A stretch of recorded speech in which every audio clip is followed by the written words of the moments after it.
자, 오늘 말씀의 제목은요, 연세대학교 교수 김학철 목사의 정체, 잘잘법, 자살, 이런 부제들이 있어요. 제가 모든 교리나 설교가 잘못됐다, 어떤 사람이 조금이라도 잘못됐다고 해서 비판하지 않습니다. 제가 비판하는 사람들은 특히나 구원론에 있어서 잘못된 경우에 전 비판을 합니다. 왜냐하면요, 다른 건 좀 틀려도 괜찮아요. 전천연설 믿는다, 후천연설 믿는다, 그거는 전 그럴 수 있다고 생각합니다. 이거를 비유로 해석을 해야 되는데 문자로 해석했고, 문자로 해석해야 되는데 이거를 비유로 해석했고, 개비론이 맞느냐 아니면 뭐가 맞느냐 이런 거 부분에 대해서는 서로 간에 이견이 있을 수가 있고, 우리가 주님이 오시기 전까지 정확하게 모르는 것들이 있어요. 그래서 그런 부분들에 대해서 틀렸다고 전부 다 비판하지 않습니다. 다만 확실하게 성경에 나타나 있는 그 중에서도 구원에 대해서 잘못된 이야기를 하는 사람들에 대해서는 비판을 안 할 수가 없습니다. 왜 또 비판을 하느냐? 여러분, 저는 파수꾼이에요. 어찌 보면 한국교회를 지키는 파수꾼일 수도 있고요, 세계교회를 지키는 파수꾼일 수도 있습니다. 잘못된 것을 들으면 성도들을 위해서 경고하는 겁니다. 파수꾼이 나팔을 불지 않아서 백성들이 죽으면요, 하나님께서는 그 책임을 파수꾼에게 묻겠다고 했어요. 그러니까 잘못된 것을 보고 있고 성도들이 거기에 미혹돼서 넘어가는 것을 보고 있으면서도 아무것도 안 한다면은 저는 분명 양심에 걸릴 겁니다.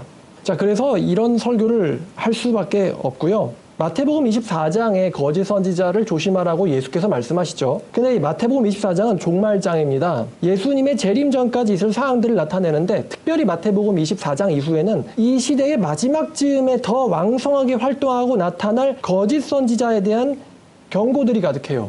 그 경고가 예수께서는 거짓 선지자들을 조심해라, 그들이 왕성해서 사랑이 식어질 것이다 라고 예언하셨어요.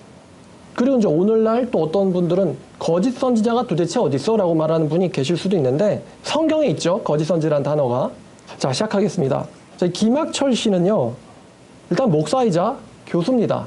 요즘에 CBS의 잘잘법에 나오는 분이죠. 잘잘법이 좀 요즘 이렇게 유행인가 봐요. 잘잘법이 잘 먹고 잘 사는 법인가요? 아니면 잘 믿고 잘 사는 법인가요? 하여튼 이 잘잘법에 자주 나옵니다. 그리고 요즘 많은 사람들이 그것을 시청하고 있어요. 저에게도 이분에 대해서 여러 번 언급이 들어왔었습니다. 괜찮냐? 아니면 괜찮다? 이상하냐? 어떠냐? 알려달라? 등등의 이야기들이 있어 왔어서 제가 이분에 대해서 알아봤어요. 자, 근데 여러분, CBS죠. CBS라고 해서 무조건 신뢰하면 될까요? 안 될까요? CBS, CTS는요, 방송국입니다. 방송국은 결국 시청률이나 매출을 신경 안 쓸 수가 없는 기관이에요. 자, 이 김학철 씨 계속 이야기를 하겠습니다. 김학철 씨가요, 일단 제가 영상을 계속 보니까 굉장히 인격이 훌륭한 분 같아요. 저보다 인격이 훌륭해 보입니다. 영상을 여러 개 봤는데 옛날에는 이제 종종 비꼬고 교만해서 이 잘못된 정보들을 뿌리긴 하지만, 이 잘잘법을 보면서 이분이 낸시랭의 신학펀치 때보다 훨씬 더 성숙해진 모습이 보였어요. 그리고 인격 수준은 저보다 더 훌륭할 것 같아요, 이분이. 그래서 참 비판하기가 아까운 인물이라고 생각합니다, 김학철 씨. 제 생각에 문제는 이제 연세대죠. 여러분, 연세대 신학과 저도 방문해 본 적이 있는데, 연세대 신학과 참 조심해야 됩니다. 설교를 들으실 때는 정신을 번쩍 차려야 돼요. 일단 이분이 되게 나이스하고 쿨해 보입니다. 정말 인본적인 상담을 한다면 정말 좋은 조언을 해주는 것 같아요. 저도 이분의 이하 메시지를 들으면서 그렇구나라고 인간에 대한 이해가 더욱 넓어진 부분도 있어요. 이분 이렇게 생각하는구나. 자, 근데 문제는 성경에 대한 거죠. 이분 직업이 목사고 저도 설교를 하는 사람이기 때문에 인본적인 상담 괜찮아요. 근데 문제는 성경에 대한 이야기를 할 때 비진리가 나오면 안 된다는 것입니다. 왜냐하면 그거는 영생이나 영벌에 영향을 미치는 중요한 문제이기 때문이죠. 이분이 자살에 대한 영상이 가장 눈에 띄었어요. 그 자살에 대한 영상을 보고는 자살에 대해서 대답하기를 꺼려하면서 몇몇 정보들을 왜곡하는 것을 보고 이분 이상하다 해서 깊게 한번 알아봤습니다. 일단 이분 말을 들어보면요, 자살해도 지옥 간다고 말할 수가 없습니다. 그리고 오히려 자살이 나쁘다라고 비판하는 게 더 위험하고 나쁘다라는 식으로 말씀을 하고 계세요. 좀 더 적극적으로 나가서 자살해도 천국 갈 수 있고 심지어는 배교해도 천국 갈 수 있다라는 느낌의 메시지들을 던집니다. 마태복음 10장 32절의 메시지와는 정반대죠. 이분이 자기 설명을 덧붙일 때 영화 같은 것들을 종종 인용하는데, 그 중에 어떤 것들은 허구도 있고 어떤 것들은 왜곡되게 추출해서 정보를 사용하는 부분도 있어요. 그 부분들에 대해서는 다음 시간에 언급하도록 하겠습니다. 마태복음 10장 32절 33절을 보면은 예수께서 말씀하시기를 사람 앞에서 나를 시인하면 나도 그를 시인할 것이지만 사람들 앞에서 나를 부인하면은 나도 그를 부인하리라 라고 말씀하셨어요. 근데 배교에도 처역할 수 있다. 있을 수 있다. 처역하는 사람이 배교할 수도 있다. 이런 식의 메시지는요. 정확히 예수의 말씀이랑 사실 정반대되죠. 진짜 그런지 한번 영상을 보시겠습니다. 기독교 신앙을 고백하는 사람들 중에서도 자살하는 사람들이 있어요. 언뜻 생각하면 그게 기독교 신앙이 실패로 보이지만 그렇지 않습니다. 그건 기독교 신앙이 실패한 게 아니라 그분의 고통이 그 당시에 너무 컸던 거죠. 우리가 어떤 자살에 대한 생각, 이렇게 계속 살아야 된다면 안 살고 싶어 라는 생각이 뭐 드는다는 것 그 자체를 비판하거나 비난하거나 죄야 이렇게 얘기한다는 거 그 매우 위험한 생각 같아요. 자살을 비판하면 그것은 매우 위험하다라고 말했어요, 방금. 우리가 의심한다고 우리를 곧바로 벌 주거나 우리에게 무서운 표정을 하고 계시지 않죠. 심지어 그것이 배교의 상황이라도 그런데요. 이분이 하나님은요, 의심을 한다고 해서 무서운 표정 짓고 있지 않고 심지어 배교의 상황조차 배교에서도 그런데요 라고 말씀하셨어요. 그러니까 배교하는 신앙도 뭐 그렇게 나쁜 신앙은 아니다라거나 가짜 신앙은 아니다라고 언급하시고 싶은가 봐요. 그러면서 이제 엔도 슈샤크의 침묵이라는 영화를 이렇게 인용하셨는데, 자, 살면서 남에게 의지해야 할 부분이 있고 그렇지 않은 부분이 있죠. 그러니까 우리가 다 공부할 수 없고 다 할 수 없잖아요. 그러니까 이른바 전문가들이 있는 거고, 그래서 전문가들은 굉장히 더 양심적이어야 됩니다. 왜냐하면 이 분야를 공부하지 않은 사람들이 전문가의 말을 듣고 행동을 하니까 전문가는 정말 양심에 거리낌 없이 자기가 공부한 바를 얘기를 해줘야 되는 거죠. 그래서 만약에 전문가라고 믿고 따랐는데 어떤 사람은 건강을 망치거나 어떤 사람은 재산의 손실을 잃거나 어떤 사람은 신앙을 그르치게 되죠. 전문가는 양심적으로 말해야 한다. 왜냐하면 사람들이 전문가를 따르기 때문에 전문가가 왜곡된 정보를 줘서 재산이나 생명이나 심지어 신앙까지도 잃어버릴 수 있고 지옥 갈 수 있기 때문에, 지옥 갈 수 있다는 건 제가 말을 붙인 겁니다만 저도 마찬가지입니다. 제가 양심적이기 때문에 김학철 씨를 비판을 할 수밖에 없는 거예요. 김학철 씨도 양심적으로 말하라고 말씀을 드리고 싶습니다. 이 시간을 빌어서 양심적으로 말하라고 말씀드리고 싶어요. 신학펀치에 나왔던 분입니다. 낸시랭의 신학펀치. 좀 이름은 들어보셨죠? 민감한 질문들을 주거니 받거니 하는 낸시랭의 신학펀치에 자주 나오셨어가지고 제가 낸시랭에 있는 신학펀치 중에서 이 김학철 씨가 등장했으면서도 꽤 중요한 이야기를 다루는 영상들을 자세히 들어봤습니다. 이 낸시랭의 신학펀치에서는 자기가 정통 보수 신학자라고 자기를 소개하셨는데 양심적으로 말하라고 본인도 말씀하셨죠. 근데 이제 총신대학교 교수들이 들으면요, 매운 짬뽕 먹다가 짬뽕 국물과 면이 콧구멍으로 튀어나올 소리가 이 김학철 씨가 정통 보수 신학자라는 소개인 것 같습니다. 자, CBS의 잘잘법의 김학철 씨. 쿨하고 착하고 나이스하고 지적이고 좋은 분 같은데 자살. 그러니까 꼭 나쁜 건 아니다. 비판하지 마라. 그거 위험하다. 라는 왜 이상한 이야기를 이분이 하실까 궁금하실 텐데, 이분의 정체를 알면요 그 이유를 알게 됩니다. 낸시랭의 신학펀치에서 지옥의 영원한 형벌 너무 심하지 않나요? 이제 9회 편을 보면요 이분의 정체성이 잘 드러나는데요. 아니면은 신학펀치 중에 영원히 찬양만 하는 천국 지루하지 않나요? 12회 파트를 봐도 마찬가지로 이 김학철 씨에 따르면 죽어서 아니면은 종말이 완성될 때 크리스찬들이 가게 될 천국은 영원한 하늘나라나 아니면 요한계시록에서 묘사됐던 아름답고 빛나는 영원한 그런 곳이 아니고, 이분에 따르면은 바로 지구가 바로 천국이고요. 갱신된 지구가 영원한 하늘나라라고 말합니다. 요한계시록에는 천국에 관한 얘기도 나오는데 거기 천국에 관한 이미지가 뭐냐면 금과 은으로 도색되어 있고 온갖 종류의 보석이 뭐 길에 있고 무슨 어디서 보석물이 흐르고 막 이렇거든요. 그게 천국 이미지로 이렇게 써서 표현해서 얘기해줘요. 네. 그거를 실제의 사실로 받아들여 봐요. 천국은 가는 게 아니라 예수님도 그러셨고 요한계시록도 그렇고 이 땅으로 옵니다. 자, 이분이 이제 이야기를 들으면요, 요한계시록이 묘사된 그런 천국은 없다는 거예요. 그리고 여러분들 뭐 누구 죽었을 때 돌아가셨을 때 소천하셨다, 하늘이 부르셨다, 좋은 곳 가셨다, 이거 잘못된 거다, 우리 천국 가는 게 아니고 천국이 오는 거다, 바로 지구가 천국이다 라고 말씀하셨어요. 근데 지구가 천국이다라는 말이 좋은 말 같아 보이지만 역설적으로 천국은 없다는 말도 됩니다. 자, 그리고 지옥은 어떨까요? 이분의 지옥에 대한 견해를 보면요 더욱 놀라운데, 일단 지옥 하면은 우리가 갖고 있는 이미지들이 있잖아요. 실제로 거의 갔다 와본 사람은 없겠지만 뭔가 굉장히 고통이 있고 막 불이 활활 타오르고 막 유황불이 막 쏟아지고 뭐 영원히 죽지 않고 계속 아픈 곳이라고 이렇게 생각되는데 지옥은 어떤 그게 곳인가요? 이제 지옥에 대한 일종의 그 대중적인 이미지죠. 그런데 지옥이라는 말이 성경에 써 있지는 않을 거예요. 지옥이라는 우리 말이 네. 성경에 써 있지는 않을 거 아니에요. 왜냐하면 성경은 히브리어, 뭐 아람어, 또 무슨 헬라어로 기록됐으니까 그것이 실제로 그것에 상응하는 지하 세계의 지옥이 있어서 그런 거냐? 지하 세계의 지옥, 아까 공 교수님도 말씀하셨지만 네. 그 지옥에 그런 게 있느냐? 땅 밑에 없죠. 왜냐하면 성경에 없어요. 아까 뭐 바울 그게 다 바울도 다 추상적인 단어거든요. 죽음은 뭐 우리가 죽으니까 구체적인 걸 보지만 부패 우리가 시체 썩잖아요.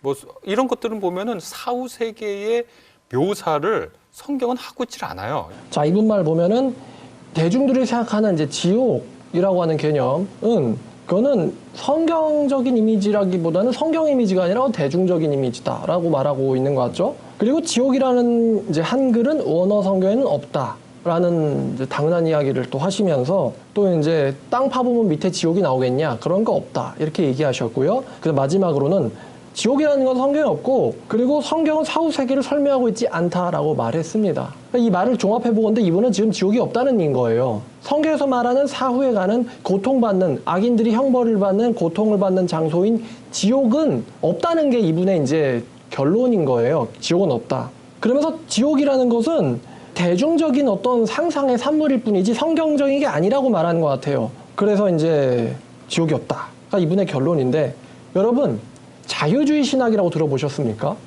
이 자유주의 신학이 대표적으로 이 지옥이 없다는 말합니다. 누가 자유주의 신학을 하고 있는지 알고 싶으면 지옥이 있냐고 물어보면 될 것 같아요. 이 자유주의 신학이라는 건요, 유럽에서 유행해서 퍼진 겁니다만, 이 사람들이 무슨 일을 하냐면은 성경을요, 생선회를 뜨듯이 난도질을 합니다. 그래서 예수님의 예언이나 경고를 비유로 해석을 해버리고, 비유를 바꿔버리고요. 비유는 진짜가 아니잖아요. 허상이죠. 허상으로 성경을 바꿔버리고, 또 예수님의 말씀에서 중요한 내용들은 다 빼먹고요. 교훈만 가져오는 게 이 자유주의 신학이에요.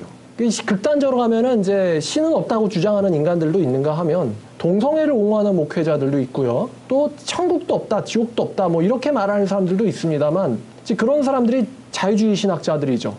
성경에서 분명히 얘기하고 있는 것을, 분명하게 이야기하고 있는 것을 없다고 이야기하는 사람들. 그러면서도 굉장히 학문성을 추구를 합니다. 그래서 자유주의 신학이라고 말을 하는 거예요. 자, 그래서 이 자유주의 신학 왠지 학문적인 것 같은데 왜 이렇게 문제냐? 이 자유주의 신학이 퍼지면요, 교회가 문을 싹 닫습니다. 여러분 영국 교회, 유럽 교회 다 망했죠. 제가 들어보니까 프랑스인가? 교회 가는 사람이 1%밖에 안 된대요. 1%밖에. 칼뱅의 나라 아닙니까? 싹 망했죠, 유럽 교회가. 유럽 개신교가 싹 망했어요. 영국 개신교 싹 망했죠. 목회자들이 다 그냥 나앉고요. 교회를 술집으로 세일합니다. 다 렌트해줘버려, 술집에다가. 몇백 년 된 교회에 이 클러버들이 술 마시고 음란방탕하게 즐기는 곳이 바로 예수 십자가상 아래서 이렇게 하니까 짜릿하구만. 이렇게 돼버린 것이 바로 영국 교회, 유럽 교회예요. 왜 그렇게 됐냐? 자유주의 신학이 퍼져서 그래요. 이 자유주의 신학은요, 마치 이제 소나무 재선충 같은 건데, 일단 퍼지면 다 그냥 죽는 거예요. 유럽 개신교회가 완전히 망해서 톰 라이트라는 학자가 있어요, 영국에. 그 사람이 유럽에서조차도 자기가 잘 안 팔리니까 자꾸 이제 영국뿐만 아니라 유럽뿐만 아니라 이제 미국에 가서 자기 사상을 담은 책들을 출판하려고 합니다. 유럽 개신교? 거의 없어요. 누가 프로테스탄트 개신교를 믿습니까? 유럽에서. 아예 신이 없다고 믿는 사람들이 태반인데요. 오히려 무슬림이 급증하고 있죠. 왜 그러냐? 성경을 난도질하니까. 기독교는 바로 체계 종교, 성경의 종교인데 성경을 난도질해버리니까, 성경의 진실성이 아니라고 엎어버리니까요. 교회 갈 필요가 없는 거죠. 사실 결론적 이야기인데 지옥이 없다? 반대로요. 예수 왜 믿죠? 왜 주일 성수해요? 지옥이 없는데? 왜 선하게 살아요? 왜 하나님 말씀대로 좌로나 우로나 치우치지 않고 그가 명령하신 계명들을 지키라? 왜 그렇게 살아야 되죠? 지옥이 없는데? 결론적인 대답이 됩니다. 교회를 싹 망하게 하는 게 바로 자유주의 신학인데 이 김학철 씨가 CBS에 나와서 자유주의 사상을 가지고서는 뭔가를 대답을 합니다. 그리고 그 대답들이 신앙 상담을 해주는데 그 대답들이 자유주의적 대답들이 들어있어요. 제가요 길거리에서 전도를 하다가 그 하나님의 교회 이단이 있길래 이렇게 논쟁을 길거리에서 해봤거든요. 제가 성경을 좀 배웠으니까 이단한테 좀 장난 좀 쳐보려고 야 성경에 모순이 있는 거 알고 있냐? 그랬더니요 그 다음 이야기는 들어보려고 하지도 않고 딱 그 하나님의 교회 신자가 성경에 모순이 있다는 사람이랑은 저는 대화 안 합니다 이러고서는 바로 가버리더라고요. 그래서 제가 그 모습에 좀 충격을 받았어요. 그래서 사이비 종교인데 성경의 무호성을 아주 철두철미하게 믿는구만 하면서 제가 도전이 됐어요. 사이비들의 그 결연한 태도에. 이 성경 자체를 난도질한다는 게 바로 이 자유주의 신학이에요. 성경의 무호성 같은 건 이 사람들한테는 웃기는 망상과 소설 같은 겁니다. 그 예전에 그것이 알고 싶다. 왜 그들은 예수천국 불신지옥을 외치는가라는 편이 있는데 거기서 연세대학교 어떤 신학대학교 교수가요. 이렇게 말합니다. 예수를 믿어야지만 구원받는다. 그거는 독선이다. 그건 독선이다라고 신학교 교수가 이야기해요. 예수님만이 구원이다라는 이야기가 바로 독선이라고 연세대 교수가 이야기합니다. 그걸 보고는 저는 그때 충격받았어요. 어린 마음에. 도대체 저 사람 누구지? 자, 이 자유주의자들의 일관적인 특징이 바로 문자적인 천국도 없고 지옥도 없다는 겁니다. 아니면 혹은 없다는 식으로 이야기를 합니다. 아니면 모른다라고 모르쇠로 얘기해요. 아까 언급했던 영국의 톰 라이트가 이런 부류에 해당하고요. 또 우리나라에서 목회자나 아니면은 교수도 아니지만 윤재덕이라는 사람이 여기에 해당합니다. 이 부류들은요, 지옥에 대한 설명을 굉장히 어려워해요. 성경에는 분명히 하나님이신 예수님께서 직접 지옥의 영벌과 형벌을 거론했죠. 거론했는데 지옥이 그렇기 때문에 지옥이 있냐는 질문을 굉장히 어려워하고 불편해합니다. 이 사람들이. 이들의 대답 유형이 이래요. 1번은 없다고 얘기하거나 2번은요 잘 모르겠다라거나 3번은요 에라 모르겠다. 바로 현실이 지옥이지 지옥 같은 현실이라는 말도 있잖아. 바로 성경의 지옥이 어딘지 알아? 바로 여기야. 이렇게 이야기를 합니다. 그게 성서에 보면은요 아주 적은 분량만 나 있어요. 예수님의 그 말씀하신 복음서를 전부 다 뒤져도 네. 영원한 형벌, 불, 고통, 슬피 울며 이를 갈미 있다. 맞아요, 맞아요. 이런 이야기들, 어두운 데로 쫓겨났다. 이런 얘기는 극히 적은 본문에 나옵니다. 근데 나오긴 하는 거죠. 나오긴 하죠. 나오죠. 우리가 죽으면 천국도 가고 지옥도 가는데 어쨌든 형벌 같은 거잖아요. 뭔가 하나님을 안 믿고 하나님을 싫어하고 이러면 지옥 가는 거 맞나요? 제가 전에 얘기했는데 제가 절대 질문을 피하는 게 아닙니다. 아니 그러니까 정신적인 고통을 받는 거예요? 육체적인 고통을 받는 거예요? 그런 식의 질문을 직구로 던지시죠?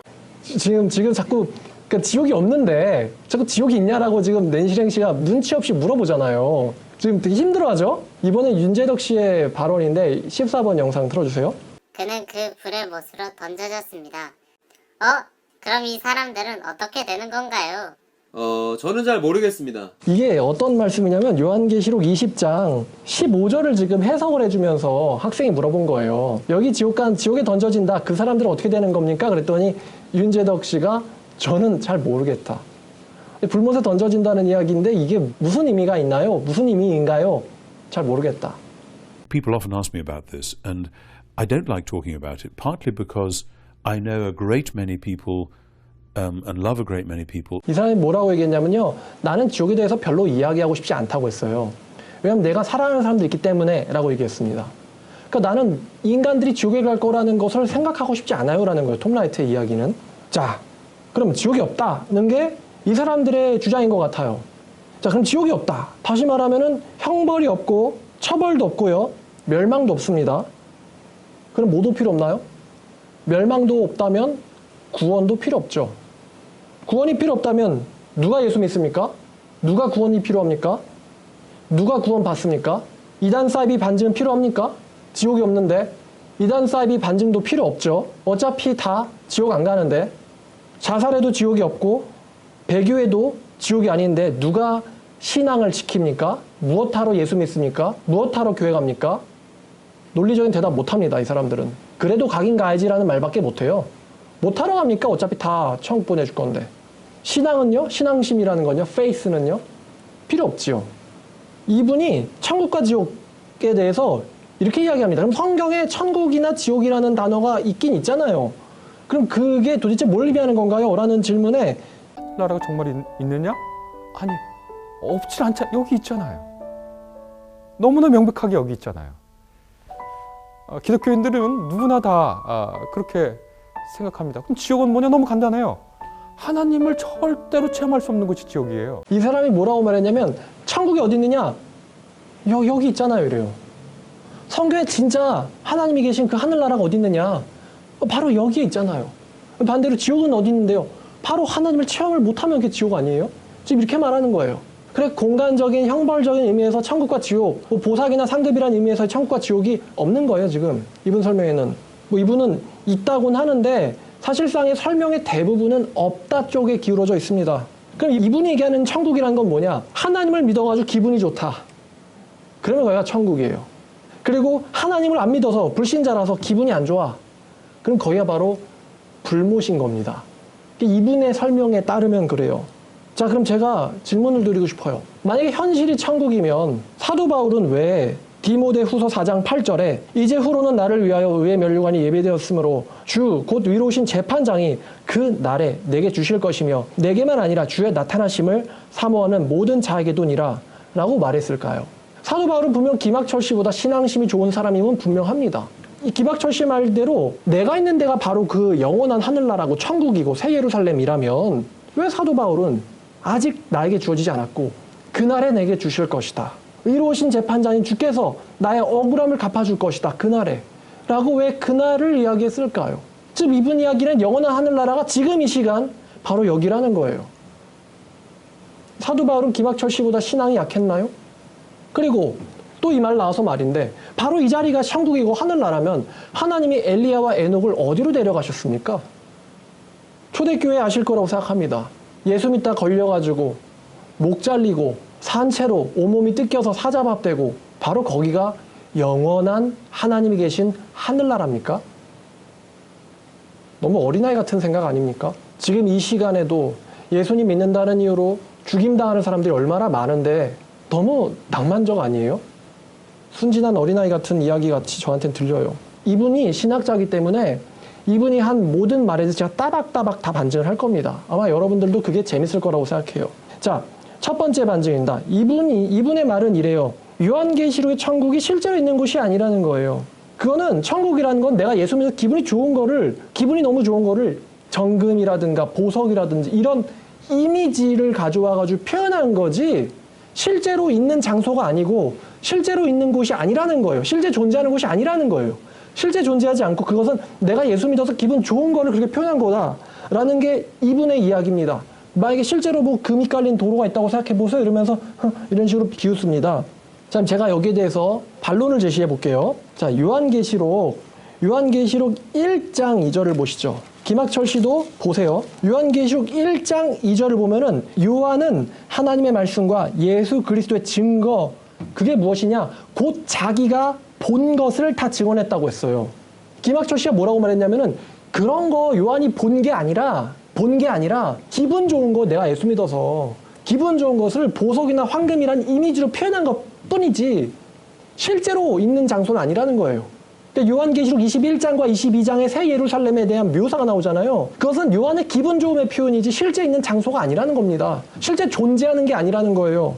자, 그래서 제가 반론하는 겁니다. 요한은 자기가 본 걸 지원한다고 했어요. 자, 그럼 1장 2절의 기능이 뭘까? 요한계시록 해석에 있어서 1장 2절은요. 요한계시록 전체에 대해서 씨를 치는 거예요. 여러분 제품을 살 때 이것이 새 것이고 이것은 포장된 뒤로 누가 건드린 적이 없다는 그것으로 뭐를 붙이죠? 뜯는 곳에다가 씨를 붙이잖아요. 이것은 처음부터 끝까지 완벽하다라는 거 아닙니까? 마찬가지로 이 절도 그런 기능을 합니다. 요한계시록 1장 1절부터 22장 21절 마지막까지의 신실성, 정확성, 진리됨을 인치는 게 1장 2절의 기능이에요. 그게 자기가 본 것을 다 증언하였다는 거예요. 자, 그래서 이것이 이 요한계시록이라는 성경이 조작이나 가감하거나 허위가 아닌 진실임을 고백하는 것이 1장 2절입니다. 이것은 확실한 것이다. 자기가 본 것을 증언했다. 요한이 지금 약속을 하고 있는 거예요. 우리한테 갤런티하고 있는 겁니다. 삼성전자가 이 제품을 보증함 이런 것처럼 나 사도 요한은 내가 본 것을 증언하였다. 요한계시록이 정품임을 보증한다. 이런 뜻이죠.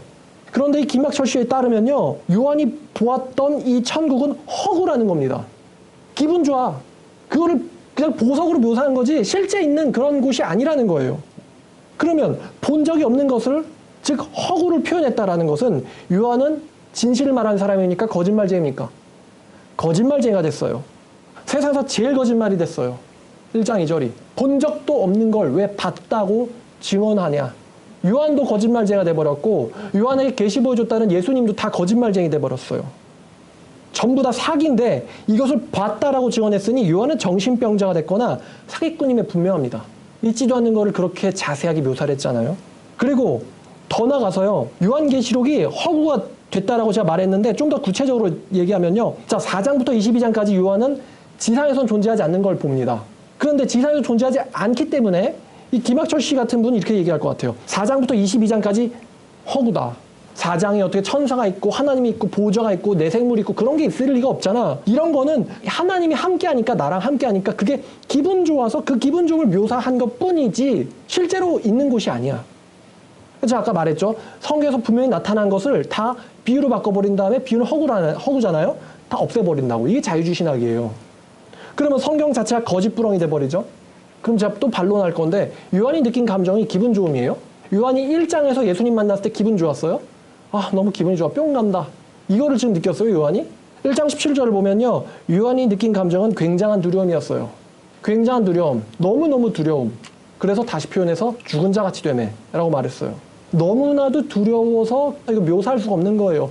인간이 느낄 수 있는 엄청나게 경외하고 두려워해서 오는 그 반응. 너무나도 신성한 것을 접했을 때의 반응이 두려워서 죽은 자 같이 되었다는 거예요. 지금 요한이 기분 좋아가지고 아, 뿅 간다. 보석이 보이는구나. 가 아니란 말이에요. 기분 좋아서 표현한 게 아니란 말이에요. 10절에 성령에 감동돼서 그것이 나타났다. 소리도 나타났고 그분이 나타났다라고 말하고 있는데 기분 좋아서 뿅 가서 얘기한 게 아니란 말입니다. 그리고 요한계시록의 4장의 광경을 똑같이 보는 사람이 에스겔 선지자입니다. 에스겔 가야 되는데 에스겔 1장도 가면요. 자, 에스겔이요. 기분 좋아요, 지금? 에스겔이 느낀 감정이 뿅 가는 그런 기분 좋음이에요. 천국, 아, 내가 여호와 야훼를 믿으니까 기분이 좋구만. 그래가지고 막 하늘에 궁창이 보이고 유리바다 같은 게 보이는데 에스겔이 느낀 게 그런 거예요. 에스겔 1장 3절을 보면요. 요한계시록과 똑같이 갑자기 하나님의 권능이 내 위에 있으니라 그래요. 이거는 사도 요한의 내가 성령에 감동되어와 똑같은 표현이에요. 그리고 22절로 가면은 지금 에스겔이 느낀 것은요. 그 생물의 머리 위에는 수정과 같은 궁창의 형상이 있어. 보기가 뭐하다고 말합니까? 보기가 두렵다라고 합니다. 보기가 두렵다. 굉장히 두렵다라고 이야기하고 있어요. 그러니까 에스겔도요. 갑자기 계시가 하나님의 계시가 나타났고 에스겔이 느낀 감정은요. 기분 좋음이 아니라 두려움이었어요. 그리고 또 이제 이분들 아마 제가 이렇게 반론 제기하면 기분 나빠할 거예요. 근데 아셔야 될 게 있죠. 엉뚱한 소리를 하면은 반드시 그에 대한 비판도 감수해야 된다는 거를 아실 겁니다. 아마 교수기 때문에 반론은 잘 안 당해보셨을 건데요. 근데 얼마든지 반론을 당할 수 있다는 것을 교수들도 알아야 되죠. 교수가 학생만 대하잖아요. 반론하겠어요? 학생이 교수한테? 자, 이제 이런 분들한테 지옥 얘기하면요. 기분이 굉장히 나빠합니다. 천국과 지옥이 있는데 지옥에 가는 이유가 벌을 받으러 가는 거잖아요. 그렇죠. 그쵸? 형벌. 형벌. 받으러 가는 거죠. 벌을 왜 받는 거죠? 벌을 왜 받는다라는 질문보다 지옥에 관한 얘기를 좀 더 하고 네. 해석에 관련된 얘기를 하고 어떤 분들은 문자주의적으로 해석해야지 써 있는 대로 해석해야지 그러는데 그렇게 말하는 분들 치고 눈 안 뽑고 손 안 자른 분들이 왜 있는지 모르겠습니다. 마태복음에 보면 네 눈이 범죄하면 네 눈 뽑아라. 차라리 뽑고 천국 가는 게 낫다. 자, 이분이 지옥이 있냐라고 물어보면은 기분 나빠하면서요. 그런 질문할 거면 차라리 팔부터 잘라라. 이런 이야기인 것 같아요. 이분 이야기는 그럴 거면 문자주의적으로 해석할 거면 다 문자로 해석해야지라는 거죠. 자, 근데 우리가 예수께서 말씀하신 그러면 눈이나 팔이나 지체 하나 잘라가지고 천국 가는 것이 온전한 신체로 지옥의 불구덩이에 던져지는 것보다 나으니라라고 했을 때 이미 이 구절 자체도 지옥은 전제되고 있습니다만 그것은 다음 이야기고 예수님이 한 말의 뉘앙스를 파악해보죠. 예수님이 한 번이라도 죄를 지으면 눈을 뽑고 팔을 자르라고 말하고 계신 걸까요? 저는 예수님의 말씀의 의도가 이렇다고 생각해요. 만약에 네가 끊임없이 죄를 이기지 못하고 죄로부터 벗어나지 못하고 떠나지 못하고 끊임없이 죄악을 저지를 거라면은 차라리 그 죄를 저지르게 하는 신체를 손상시켜라. 못하게 만들어라. 그렇게 해서라도 죄를 끊는 것이 죄를 끊지 못하고 지옥 가는 것보다 낫다. 성경의 전체적인 죄에 대한 언급은요. 한 번이라도 저지르면 지옥 간다는 게 아닙니다. 요한계시록 2장 3장 에베소 서모나 이런 교회들에게도 하신 말씀이 그러한데 한 번이라도 죄를 졌으니까 죽여버리겠다가 요한계시록의 중심이 아니에요. 그 죄를 저질렀음을 내가 알고 있다. 그러나 내가 너에게 경고하는데 너는 회개하고 돌이켜라. 그렇지 아니하면 땡땡땡이에요. 그러니까 성경은 그 안에 머물러 있지 말라고 하는 거지 그것을 한 번이라도 하면 팔 자르고 눈 잘라라고 말하는 것이 아닙니다. 베드로가 예수님을 부인했죠. 혀를 뽑고 입을 찢어야 될까요? 예수님 말씀 따라 그렇게 했어도 됐겠죠. 그러나 왜 그렇게 하지 않았고 예수님께서도 그거를 용인하셨습니까? 왜냐하면 회개한 베드로가 더 위대하고 훌륭한 일들을 그 입으로 할 것이기 때문이죠. 사도 바울이 예수 믿는 사람 박해했죠. 그러면은 사도 바울의 팔을 잘라버려야죠. 근데 왜 그렇게 하지 않고 하나님께서 그걸 용인하셨습니까? 사도 바울이 그 박해한 팔로 수많은 훌륭한 정경들을 기록할 것을 알고 계셨고 또 그 팔로 복음을 전할 것을 알고 계셨기 때문이 아닐까요? 그게 예수님의 말씀의 의도지 이걸 가지고 문자적으로 가져와서 한 번 죄 지르면은 죽여라. 이거는 성경 전체적인 의미를 전혀 모르는 거죠. 그러나 죄에 그렇게 지속적으로 거할 거라면은 차라리 그렇게 결단이라도 해라라는 이야기인데 그럼 여러분 팔다리 자르시길 원하십니까? 회개하기를 원하십니까? 회개하기를 원하죠. 그게 예수님의 의도예요. 그런데 여기서 더 나아가서 이건 문자적으로 보면 안 되고 그럼 팔다리를 자르든가. 그러니까 지옥은 없다. 이렇게 가면요. 예수님이 원래 의도했던 거는 전혀 드러나질 못하죠. 예수님은 지옥이 없다는 말로 지금 팔다리 자르라는 말을 하신 걸까요? 다시요. 김학철 씨에게 묻습니다. 예수님은 지옥이 없다는 것을 이야기해 주려고 팔다리를 자르라는 의미를 말을 하신 걸까요? 아니면 죄를 두려워하라는 말을 하신 걸까요? 지옥이 있기 때문에 죄를 두려워하라는 말을 하신 걸까요? 여러분들 다 느끼시겠지만 후자입니다. 그러나 자유주의자들은 이거를 거꾸로 푼다는 거죠. 어떤 의미에서는 사이비보다 훨씬 더 위험합니다. 사이비는 성경을 건드리진 않아요. 그것을 잘못 해석하지 성경의 무호성에 도전하지 않습니다. 자, 부자 나사로에 대한 이야기입니다. 비유는 비유고 실제가 아닙니다. 부자와 나사로 비유도 비유라는 걸 기억해야 돼요. 비유는 무엇인가를 말하려고 하는 거지 어떤 실제 사실을 설명하려고 하는 게 아니에요. 나사로가 있는 그 죽기 전에 그 현실 그 자체가 이미 지옥과 같은 곳이라는 거예요. 나사로는 너의 앞에 문 앞에 있는 그 고통받는 사람, 무엇인가 필요로 하는 사람, 그 사람에게 나가라. 그런 이제 교훈을 전달하려고 하는 거거든요. 그런데 그러한 중심적인 아이디어는 생각은 뒤로 하고 네. 지옥에 대한 묘사에만 관심을 둔다면 이거는 뭔가 잘못 읽은 거죠. 자, 이분이 지금 부자와 나사로 누가복음에 있는 비유를 가지고 이렇게 말합니다. 비유는 비유일 뿐이지 진짜가 아니라는 겁니다. 왜냐하면 부자랑 나사로라는 사람은 실존 인물이 아니기 때문이라는 게 이 사람 논리예요. 자, 그러면 제가 이렇게 반론해보고 싶네요. 부자와 나사로가 실존 인물이 아니기 때문에 이게 지옥이 없다고 한다면 예수님이 그러면은 지옥에 직접 가서요. 자, 봐봐라. 얘가 지금 방금 지옥에서 꺼내온 고라거든? 얘가 방금 지옥에서 꺼내온 파라오야. 라고 이렇게 끌고 와야 돼요? 지옥을 열어가지고? 믿을 거야? 이러면은? 지금 예수님이 이렇게 말했어야 돼요? 그랬어야 된다는 이야기입니다, 이 사람은. 그럼 우리가 또 그때 유대인들은 반론하겠죠. 이게 진짜 지옥에서 나왔는지 어떻게 알아? 왜냐면 그 사람들은 지옥을 경험한 적이 없는데 방금 전에 지옥에서 석방한 애야. 자, 지금 타담한 흔적이 보이지? 이렇게 해야 된다는 이야기거든요, 김학철 씨는요. 근데 예수께서 비유를 드실 때, 여러분 예수께서 비유를 드실 때 전혀 현실과는 무관한 비유를 드십니까? 현실적인 비유를 들어요, 예수께서는. 그런데 그건 비유니까 존재하지 않는다. 그리고 여러분 혹시 느끼셨을지 모르겠는데 이분이 지금 이 부자와 나사로 이야기는요, 교훈을 주고 싶은 것일 뿐이라고 했어요. 나사로가 있는 그 죽기 전에 그 현실 그 자체가 이미 지옥과 같은 곳이라는 거예요. 나사로는 너의 앞에, 문 앞에 있는 그 고통받는 사람, 무엇인가 필요로 하는 사람, 그 사람에게 나가라. 그런 이제 교훈을 전달하려고 하는 거거든요. 그런데 그러한 중심적인 아이디어는 생각은 뒤로 하고 네. 지옥에 대한 묘사에만 관심을 둔다면 이거는 뭔가 잘못 읽은 거죠. 자, 여러분 보셨어요? 이분이 지금 부자 나사로 이야기는 실제로 지옥이 있다는 게 전혀 아니라 어떤 교훈을 주려는 것 뿐인데 그 네 앞에 있는 어려운 사람들, 어려운 그 나사로와 같은 사람들, 걔네들이 바로 지옥이야. 그 사람들의 인생이. 그러니까 그 사람들을 도와주기 위해서 집 바깥으로 나가라. 나가서 도와줘라. 그게 부자와 나사로의 이야기의 교훈이라는 거예요. 그러니까 어려운 사람들 도와줘. 어려운 사람들 지금 지옥에서 살고 있어. 라는 이야기가 예수의 가르침이라는 거예요.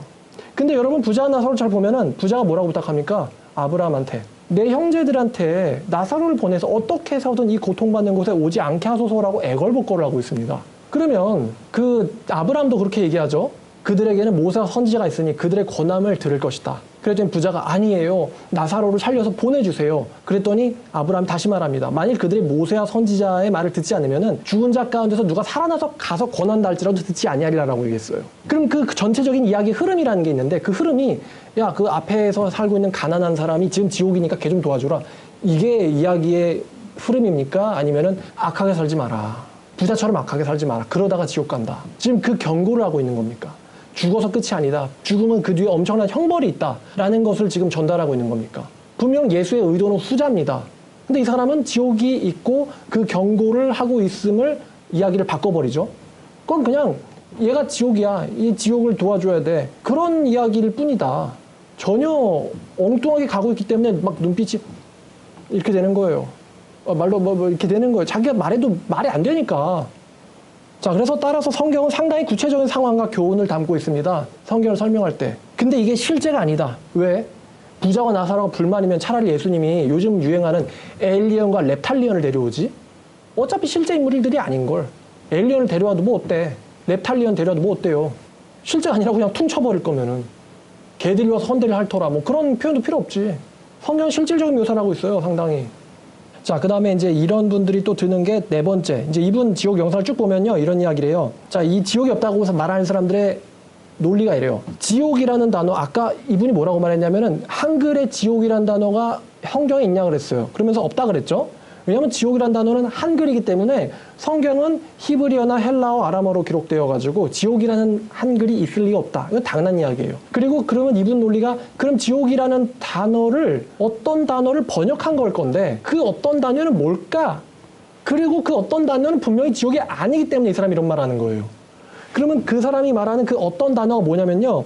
게헤나라는 단어입니다. 이 게헤나라는 단어가요. 성경에 나오는 지옥으로 번역된 단어인데 예수님이 지옥이란 말을 참 많이 해요.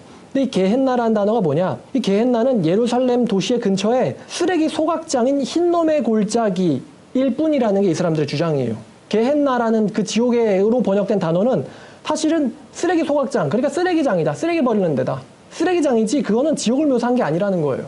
근데 제가 이 말을요, 이분한테 처음 들은 게 아니에요. 저는 이 말을 어디서 들었냐면, 무신론자가 놀랍게도 지옥이 없다는 말, 노헬이라는 거를 주장하면서 자기가 준비한 영상들을 보여주더라고요. 무신론자가. 전 이 이야기를 무신론자한테 들었어요. 그래서 그때 게헨나가 쓰레기장이라는 의미가 있었구나라는 걸 알았어요. 근데 잠깐만요. 그럼 예수님이 지금 게헨나라는 단어를 쓰면서 지옥을 이야기할 때 쓰레기장이라는 말을 의미한 것 뿐일까? 아니면 영원한 불의 형벌이 있는 곳을 의도한 걸까, 예수님이? 그럼 의도한 게 뭘지는 성경에서 같이 문맥으로 읽어보면 알 수 있을 것 같아요. 자, 게헨나라는 단어는 쓰레기 하치장만 있는 게 아니죠, 뜻으로는. 원어 성경을 보면은 흰놈의 골짜기라는 뜻도 있지만 이 게헨나라는 단어는 죽은 자들이 가는 곳이나 악한 자들이 벌을 받는 곳이라는 의미로도 쓰이는 건 분명합니다. 어떻게 하냐?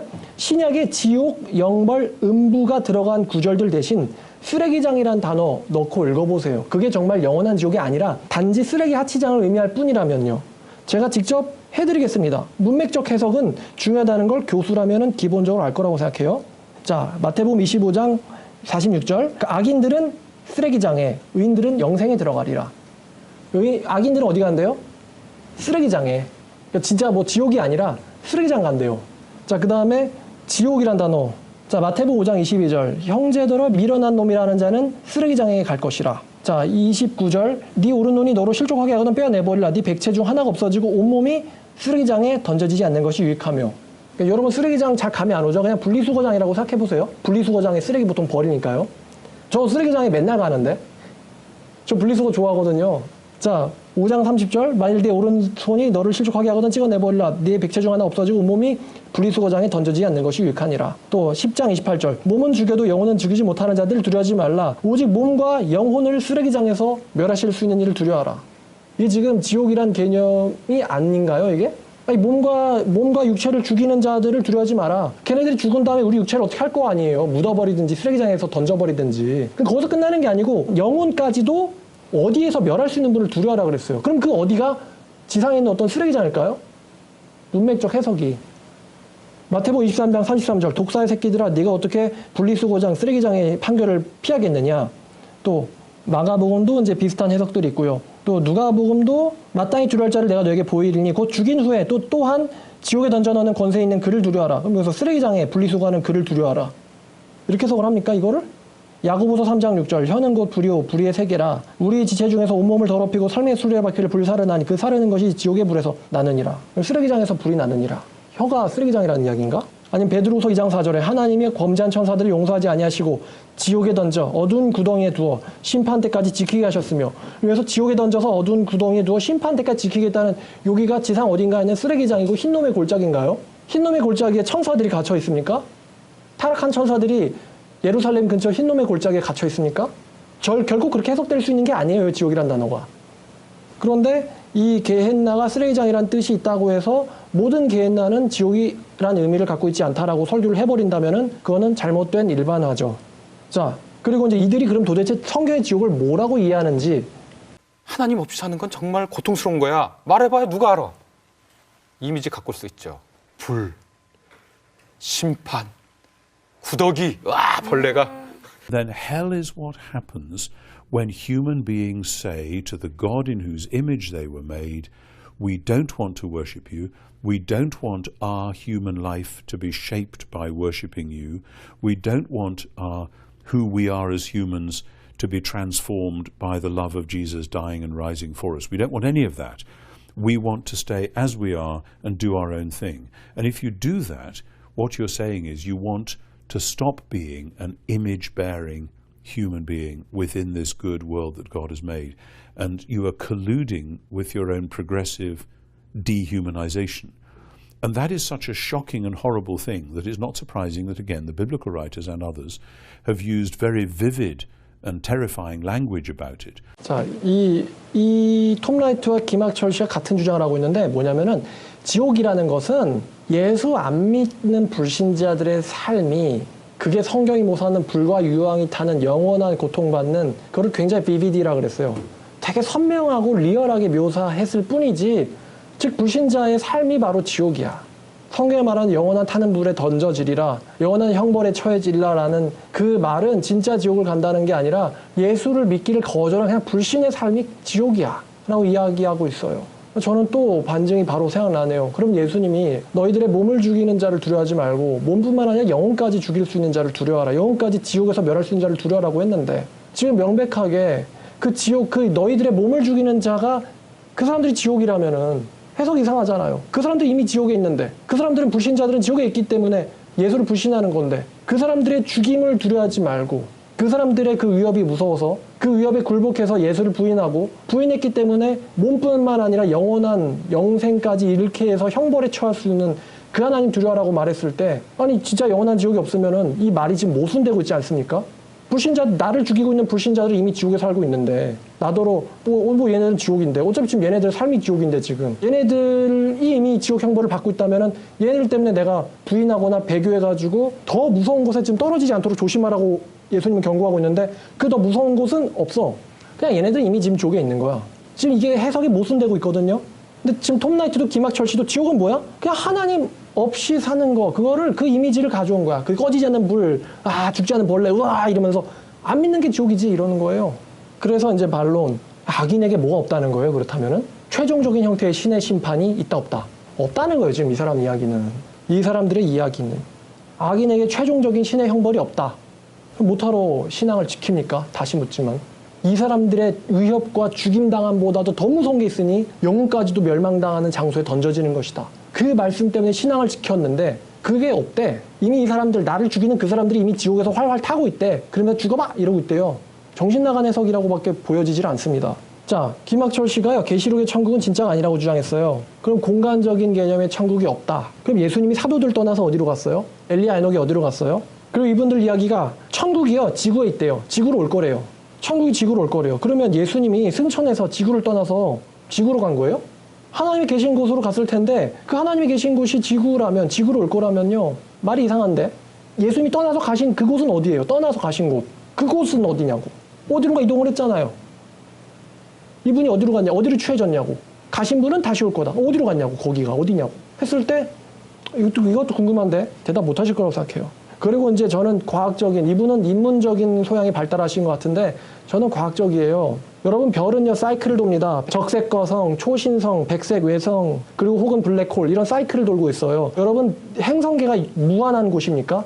무한한 시간이 허용됩니까? 행성계가? 그렇지를 못합니다. 지구는 또 어때요? 운석 충돌의 위험, 방사능의 위험, 이 이산화탄소의 고온 현상들, 또한 핵전쟁의 위협, 지구가 천국이라고 제가 이거 신천지한테 우스갯소리 하는 이야기인데 그게 별양 빌딩 8층이 하늘에서 내려온 새 예루살렘 성이잖아? 걔냐 그렇게 주장해요. 김학철 교수처럼. 거기가 만약에 하늘에서 내려온 새 예루살렘 성이잖아, 별양 빌딩에. 그럼 만약에 김정은이가 거기다 핵미사일 하나 꽂으면 천국이 어떻게 되는 거야? 김정은의 손에 박살나는 거네? 하나님의 영원한 나라가, 새 예루살렘 성이. 러시아 과학자 아이작 아시노프가 인간들은 지구를 150번 가루로 만들 만한 핵무기를 갖고 있다고 그랬어요. 지구가 만약에 천국이라면은 인간들의 의지로 지구를 박살낼 수가 있겠네? 왜 3차 세계대전 안 일어납니까? 인류 멸망으로 갈까봐 못 일으키는 거예요. 단지 몇십만 명, 몇백만 명, 몇천만 명 죽을까봐만이 아니라 지구라는 행성 자체를 부서뜨릴 수가 있기 때문에 서로 참고 있는 겁니다. 러시아, 중국, 북한, 그리고 미국이요. 그리고 우주의 수축과 팽창. 과학자들 알고 있어요. 우주가 수축되거나 팽창되고 있다는 거. 어디로 가든 다 죽게 돼 있어요. 우주가 수축된다? 다 죽어요. 여러분, 그 중력을 견딜 수 있습니까? 다 죽어요. 우주가 팽창된다? 태양이 없어요. 다 죽어요. 그리고 판geа 같은 이론도 있죠. 대지진. 어떻게 지구가 영원히 우리가 거할 천국이 된다는 이야기입니까? 지금도 하늘이 타서 사라지고 있는데, 연소되고 있는데. 그리고 이분이 또 성경을 특히 오석하는 부분이 있는데 그때가 되면, 종말이 되면 게헨나, 지옥 자체도 없어진다라는 게 계시록 20장 14절인가 제 기억으로는 지옥도 없어진대요? 그런 얘기가 있습니다. 그러니까 그런 얘기는 눈에 들어오지 않죠. 성경에는 그렇게 되어 있어요. 20장 14절, 계시록 20장 14절을 보면 이분이 지금 뭐라고 해석했냐면은 계시록의 지옥이라는 것은 없어진다고 되어 있다, 성경에는. 그러니까 이분들의 주장이 지옥이 있다 해도 없어질 거다예요. 있다 해도 없어질 거다. 그러니까 이분에게는 또 뭐가 없냐면 영원한이라는 개념도 없겠죠. 영벌이란 개념도 없어지겠죠. 근데 이게 정확하게 성경을 가지고 또 살짝 바꿔친 겁니다. 과연 성경이 지옥이 없어진다고 말하고 있을까? 한번 본문을 봐보죠. 요한계시록 20장 14절입니다. 사망과 음부, 여기서 음부가 게헨나인 겁니다. 게헨나가 불못에 던져지니 이것은 둘째 사망 곧 불못이라. 누구든지 생명책에 기록되지 못한 자는 불못에 던져지더라. 자, 제가 이것을 여러분들이 이해할 수 있게 쉽게 한번 비유를 들어볼게요.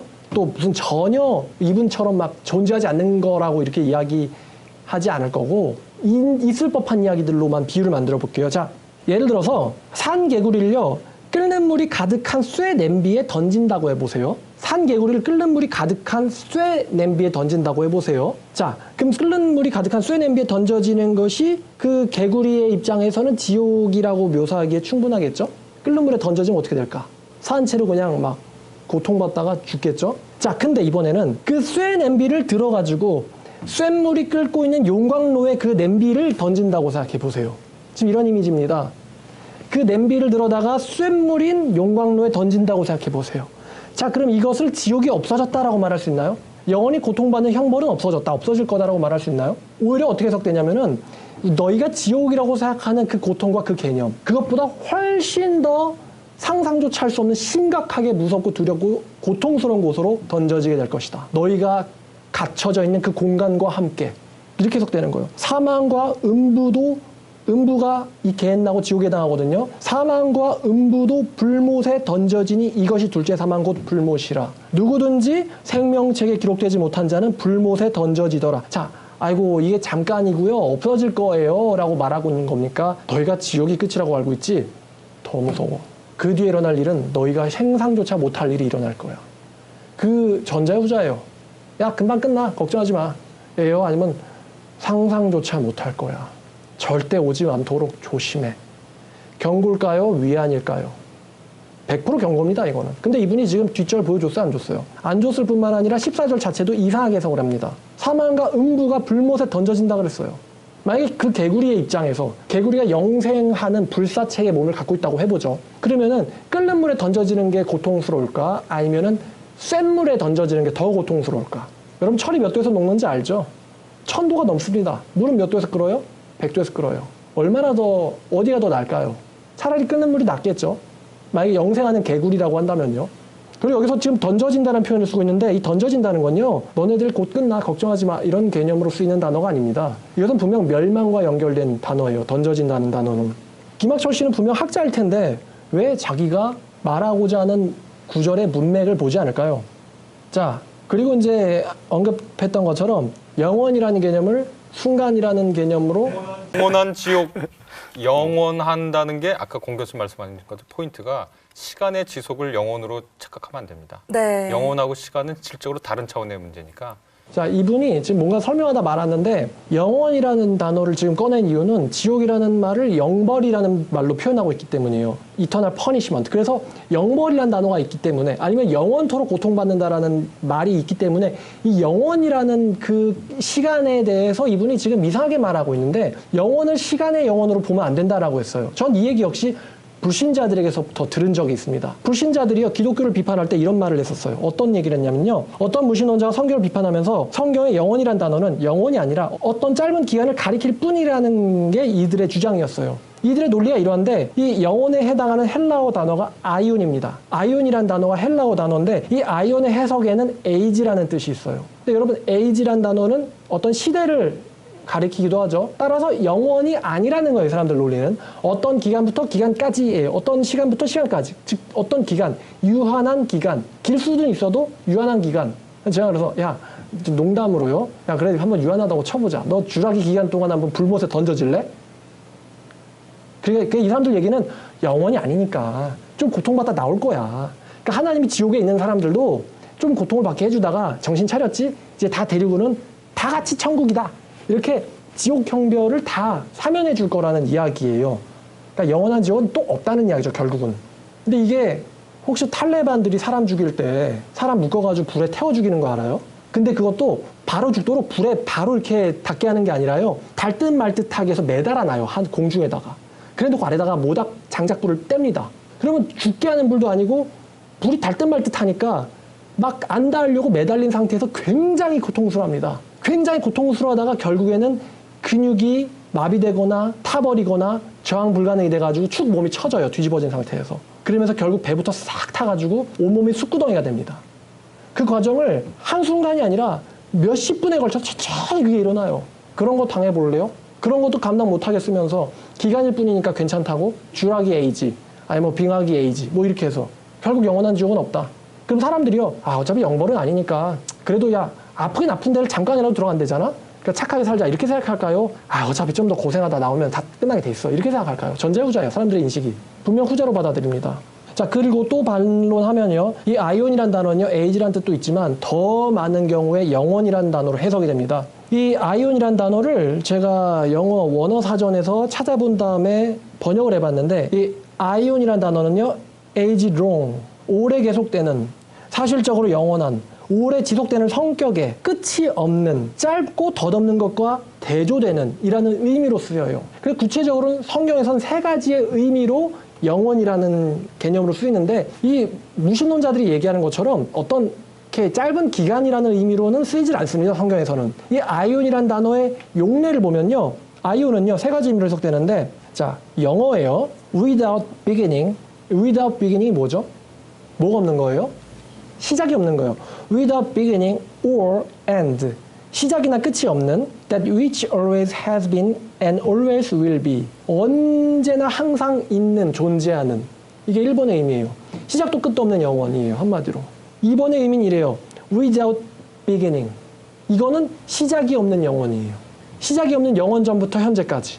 1번 의미는 영원 전부터 영원 후까지.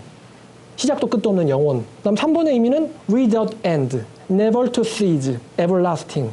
현재부터 시작해서 끝이 없는. 이런 세 가지 의미의 영원이 아이온이라는 단어에 들어있어요. 성경에서 구체적으로 이렇게 쓰인다는 거예요. 뭐가 되든 이 아이온이라는 단어는 영원이라는 개념을 갖고 있어요. 그렇기 때문에 이 아이온을 시대라고 해석할 수 없고 오히려 문맥을 보면요, 영원이라고 해석해야 되는 게 마땅합니다. 만약에 영원을 잠깐이라고 한번 해석을 해보죠. 뭐 주라기 에이지 아니면 뭐 빙하기 에이지, 여러분 너무 긴 시간이죠. 상상이 안 되니까 이렇게 생각해보죠. 마치 아이스링크에서 아이스 스케이트를 타다 보면요, 여러분 즐겁게 몇 분 타다 보면은 나가래요. 왜? 뭐 하려고? 빙상장을 말끔하게 만들어 놓으려고 나가래요. 마치 그 잠깐의 기간이라고 생각해봐요. 자, 그럼 이제 요한계시록 20장 10절에 사탄이 그들을 미혹하는 마귀가 불과 유황못에 던져지니 거기는 그 짐승과 거짓 선지자도 있어 세세토록 밤낮 괴로움을 받으리라. 여기서 세세토록을 잠깐이라고 해석해보죠. 그럼 마귀가 뭐라 그럴까요? 뜨끈했다. 끝났냐? 이렇게 얘기할걸요, 분명히? 뜨끈했다. 끝났냐? 하나님, 이제 내가 천국 가도 됩니까? 이렇게 물어보겠죠? 그 다음에 유다서 1장 6절을 봐보죠. 유다서 1장 6절. 자기 죄를 지키지 아니하고 자기 처소를 떠난 천사들을 큰 날의 심판까지 영원한 결박으로 흑암에 가두셨으며 잠깐 가뒀다. 요한일서 2장 17절이죠. 이 세상도 그 정욕도 지나가되 오직 하나님의 뜻을 행하는 자는 영원히 거하는 게 아니고 잠깐 거한다. 그럼 앞에 있는 의미랑 완전 왜곡돼 버리겠죠? 세상 사랑해. 못하러 사랑 안 해. 세상 사랑해서 받는 형벌 따위 이거 잠깐이고, 세상으로부터 자기를 거룩하게 지켜가지고 거하는 그 영원한 기쁨, 지금 영원이란 말을 했는데 잘못됐네. 그거 잠깐이야. 잠깐 좋을걸? 자, 그 다음에 요한일서 2장 25절. 그가 우리에게 약속하신 것은 이것이니 곧 영원한 생명이라. 그가 우리에게 약속하신 것은 잠깐 생명이야. 마치 주와 같은 거지. 잠깐의 생명이라. 잠깐 산다. 요한계시록 5장 13절.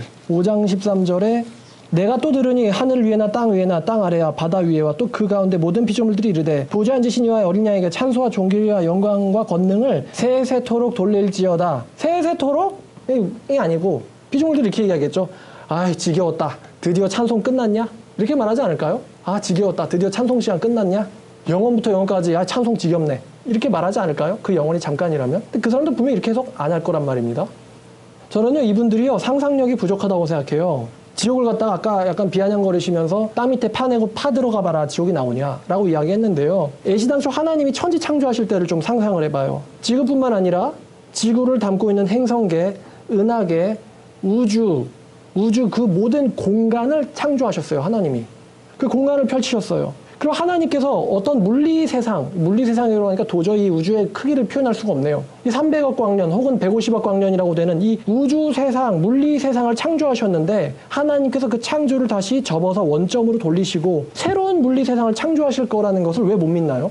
그 하나님이 창조하실 새로운 물리세상을 우리가 영적인 세상이라고 표현해요. 이 단계에서는, 이 세계에서는, 요 세계에서는. 영적인 세상이라고 표현, 도저히 이거를 과학적으로, 논리적으로, 학문적으로 이해시킬 수가 없으니까 그거를 영원한 세계라고 표현을 해요. 근데 그 하나님이 그런 거 어떻게 창조해? 땅 파고 내려가 봐. 지옥이 있겠어? 비행기 타고 올라가 봐. 천국 있겠어? 이런 수준이란 말이에요, 지금. 머리가 사실 3차원에서 더 이상의 고차원들은 가지 못하고 있는 거예요. 현대 과학자들조차요, 시간과 공간은 허물어질 수 있고 물질 세계가, 우리가 보고 있는 이 물질 세계가 사실은 빈 공간에 불과하다는 것을 발견했어요. 거의 다 공허하다, 빈 공간이다 라는 것을 발견했는데 이 신학자들이라는 사람들은, 신학자들은 과학자들보다 상상력이 좋아야 될 거 아닙니까? 이 신학자들이라는 사람들이 초딩 수준의 과학 지식 수준으로 천국 지옥을 논하고 있어요. 땅 파고 내려면 지옥 나오냐, 로켓 타고 올라가면 천국 나오냐, 없다 없는 거다 이렇게 얘기하고 있어요. 그래서 제가 창조 시점으로 가보라는 거예요. 하나님이 창조를 어떻게 했나. 이 사람들 창조를 믿을 거 아니에요. 무신론자조차도 물질이 저절로 왔다라는 거에 대해서 설명을 못 하잖아요. 어떻게 무에서 유가 나오느냐, 어떻게 something이 from nothing에서 나오냐, 이걸 대답 못 하거든요, 무신론자들도. 그러니까 창조를 믿을 거란 말이에요. 완전히 없는 무로부터 뭔가를 만든 거예요, 물질 세계를. 그럼 하나님이 그 물질 세계를 다시 접고 새로운 세계를 만들 거라는 생각을 왜 못 하냐는 거죠. 그리고 왜 요한에만 영생하는 세계가 있어야 된다고 생각하냐는 거예요. 상상력 부족한 거예요, 이게. 심지어 우주 과학자들조차도 우리가 살고 있는 우주가 다가 아닐 거야. 또 다른 우주가 있을 수 있어. 그래서 다중우주론이라는 게 증명은 안 됐지만 가설로 세워졌어요. 다른 우주 세계가 있을 거야. 그런 상상조차 못한단 말이에요, 신학자들이. 그럼 지구가 만약에 천국이래 봐요. 여러분 죽고 나서도 마스크 써야 돼요. 이 환경 파괴된 거 어떡할 거야.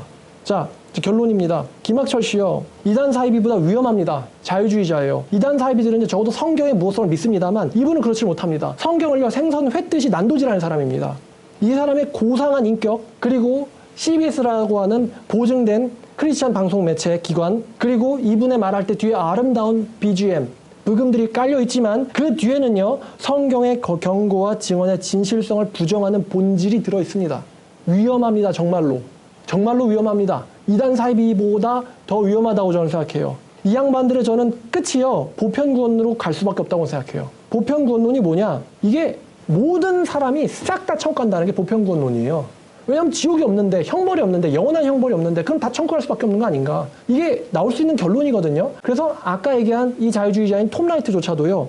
There's part of me that would love to be a universalist and say it'll be all right, everyone will get there in the end. 자, 톰 라이트가요 결국 자기는 보편구원론자가 이고 싶다고 얘기해요. 왜냐하면 자기 신학 시스템 안에서는 보편구원론이 가장 나올 수밖에 없는 합리적인 결론이거든요. 지옥이 없고 영원한 형벌 없으니까 모든 사람 구원받는다. 그러니까 지옥이 없다? 그럼 의인이 좋아할까요? 악인이 좋아할까요? 악인이 좋아하겠죠? 지옥이 없다고 하면 죄인들한테는 좋아 보이겠지만요. 지옥이 없다면 형벌도 없고 멸망도 없고요. 김학철 씨한테 한번 당신 경찰이 좀 됐으면 좋겠다라는 상상으로서 제안을 해보고 싶어요. 경찰이 됐다고 생각해보죠. 매일같이 보는 살인 현장들, 살점들, 그 피가 난자한 현장들, 아무 이유 없이 사람들을 난도질하고 죽이고 신체를 억지로 잘라대는 이 악한 인간들, 이런 살인자 넘어가서 탈레반, IS 보세요. 보란듯이 촬영하면서 사람들을 쇠사슬로 묶어놓고는 매달아서 불 위에서 굽고 일부러 잘 안 드는 칼을 사용해가지고 목을 자르고, 잘 드는 칼 안 써요. 잘 안 드는 칼 쓰지. 그 잘 안 드는 칼을 써서 목을 자르고 교회 담장에다 보란듯이 사람 머리만 잘라서 올려놓고 교회 다닌다는 이유로 아이를 납치에다가 불로 찢고 죽을 때까지 목을 잘라서 강에 버리고, 이런 사람들을 벌할 곳도 없다는 이야기예요. 당신들 너무 낭만주의자 아니냐는 거예요. 분명 세계에는 끔찍하리란 보기조차 상상조차 힘든 악은 존재하는데 이 악을 벌할 사람도 없고 그런 사람들을 벌하는 하나님도 존재하지 않는다. 이게 지옥이 없다는 말의 결론이에요. 영화 아저씨 봤죠? 영화일 뿐이지만 애들을 잡아다가 납치에다가 온갖 인권유린 막 배달 다 시키고 크면은 엄마 만나게 해준다고 속여놓고는 죽여버린 다음에 장기를 빼가지고 돈으로 바꿔먹죠. 이런 사람들도 천국 간다고 주장할 수 있는 게 바로 보편구원론이에요. 여러분 영화 아저씨 보면서 지독하리라만큼 사악하고 끔찍한 악당이 죽을 때 그 악당 불쌍하다고 느낍니까? 아니면 거기서 희열을 느낍니까? 이 보편구원론자들한테는요 이 악당을 죽이는 원빈이 나쁜 사람이에요. 하나님은 사랑하라고 했는데 악을 처벌하니까 나쁜 사람이에요. 여러분은 그 악당들을 물리치는 히어로를 볼 때 저 히어로가 나쁜 놈이야 라고 생각합니까? 아니면 거기서 정의를 발견합니까? 악은 벌해져야 돼요. 그게 인간 본성이 느끼는, 불신자도 느끼는 정의예요. 그러나 이 보편구원론자들은 악이 어디 있어? 형벌이 어디 있어? 지옥이 어디 있어? 하나님도 그런 사람들 벌하지 않아. 네가 뭔데? 이렇게 말해요. 그러니까 자살한 사람을 네가 왜 비난해? 이렇게 나갈 수 있는 겁니다. 또 교회는 왜 갑니까? 자살하거나 강간하거나 살인하거나 테러를 일으키거나 대량 학살을 하거나 아동들을 유기하거나 아니면 아동을 성폭행하거나 아동들을 인권 유린하고 남용하고 오용해도 다 천국 갈 텐데 교회는 왜 갑니까? 그렇게 주장하니까 유럽 교회가 싹 망한 거 아닙니까? 교회도 안 가고 천국 가고 가도 천국 가고 선행은 왜 해야 됩니까?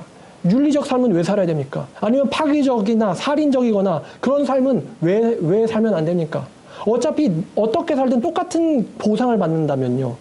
약간 공산주의 같네요. 어떻게 살건지 똑같은 보상을 받는다면 누가 악한 본성을 거슬러서 절제하고 성령으로 자기 육신을 죽이는 삶을 살겠습니까?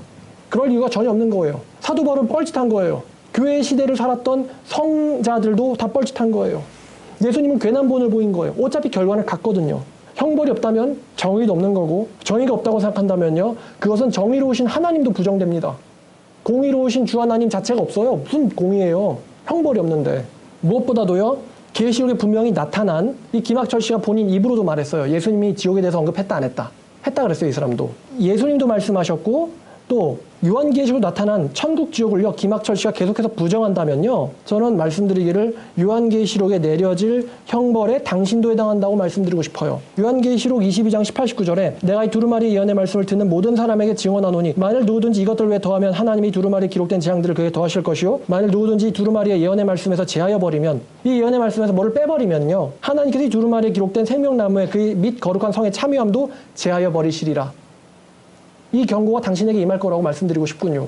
물론 당신은 지옥 따위 없으니까 하나님의 경고 따위야 라고 생각하실 거라고 저는 생각되지만 말입니다. 지옥이 어딨냐고 비웃으실 것 같지만요, 당신 양심은 알 거라고 생각합니다. 아까 당신이 예수님의 말씀을 욕할 때 당신은 눈빛은 여러 번 깜빡였고 당신의 목소리는 떨었어요. 당신의 양심도 그 해석에 동의하지 않고 있다는 이야기예요. 아무리 이성이 당신의 해석을 정당하다고 말하고 싶지만 당신의 양심은 이거는 좀 말이 안 되는 해석인걸, 예수님의 의도와는 어긋나는 것 같다라는 것을 당신 양심도 느끼기 때문에 잘못된 이야기를 할 때 눈빛이 떨리고요, 목소리도 떨리는 거예요. 당신 양심은 알겠죠? CBS가 안티기독교 채널이 아니라면 캐스팅 잘 하시기를 부탁드립니다. 자유주의는요 이단 사이비보다 위험합니다. 제가 제안을 안 하는데 현실적인 제안을 좀 해드리면 박태현 교수는 어떨까 싶어요. 이건 CBS한테 하는 말입니다. 박태현 교수는요 신학계의 상대성 이론 같은 매우 어려운 네덜란드의 화란의 헤르만 바빙크의 개혁교의학을 직접 네덜란드어에서 번역하신 분입니다. 또 놀랍게도 전공은 교리를 전공한 분이 아니라 실천신학인 설교를 전공하셨어요. 그러니까 교리서를, 엄청 어려운 교리서를 직역하셨지만 전공은 실천신학이라는 거예요. 그러니까 사람들한테 조언해주고 상담해주고 위로해주고 이런 거를 교리적으로 분명하고 정확하게 잘 올바르게 할 수 있는 분이 제 생각에는 총신대학교 박태현 교수가 아닌가 싶어요. 생긴 것도 잘생기셨고 목소리도 부드럽습니다. 아주 친절한 분입니다. 이분 캐스팅 어떤가 한번 제안해드립니다. 자, 괜히 지옥 없다는 자유주의자를 캐스팅해가지고 교회를 불도저로 밀어버리듯 하지 말고 잘 기독교를 대표하는 방송으로서 이끌어 나갔으면 좋겠다라는 아쉬움이 있습니다. 자, 그리고 다시 한번 말하지만 김학철 씨도요 얼마든지 회개할 수 있다고 저는 생각합니다. 하나님의 사람으로 돌아올 수 있다고 생각해요. 그동안 자기가 쌓아놓은 이 자유주의라는 이 업적, 이 학문, 이 명예 때문에 분명 돌아가는 건 쉽지 않을 거라고 생각합니다만, 이정훈 교수 아시죠? 이정훈 교수가 자기는 기독교를 말살시키는 것에 대해서 연구했던 사람이라고 했어요. 그러나 그러한 사람이 모든 것을 얻고 난 뒤에도 개심이 됐단 말이에요. 난 회심인지 아닌지 모르겠으니까 개심이라고 표현한 건데, 뭐 연세대학교 교수라고도 못하겠습니까? 본인이 양심에 충실하다면요 할 수 있겠죠. 자, 오늘 잘잘법에 나오는 김학철 교수, 연세대학교 교수이자 목사에 대해서 이 정체에 대해서 이야기해드렸고, 이 정체를 이해해야지 이제 이분이 상담하면서 나오는 왜 이상한 말들을 할까를 여러분들이 이해하실 수 있을 거라고 생각합니다. 자, 그거는 다음 시간에 여러분들에게 말씀드리도록 하겠습니다. 기도합시다. 하나님 아버지 감사합니다. 오늘 자유주의자에 대해서 알아보았습니다. 아버지, 그 저 멋있고 쿨하고 탁월한 인격 뒤에 숨어있는 하나님의 말씀을 난도질하고 있는 그 본성을 꿰뚫는 영성을 저희가 갖기를 원합니다. 주님의 말씀대로 말세에 아버지의 그 교회를 물 흐리듯 하는 이 거짓 선지자들과 또 사도 바울도 얘기했듯이 이리가 들어와서 양떼를 아끼지 아니할 것이며 라고 얘기했듯이 이 정말 한국교회가 온갖 이 비진리의 홍수 속에서 살고 있는데, 신실한 교인들이 분별력을 가지고 좋은 메시지들만 먹으며 무럭무럭 자라서 아버지의 오실 그때에 아버지를 반갑게 맞을 수 있는 저희 될 수 있도록 도와주시옵소서. 감사드리며 우리를 구원하신 예수님의 이름으로 기도드렸습니다. 아멘.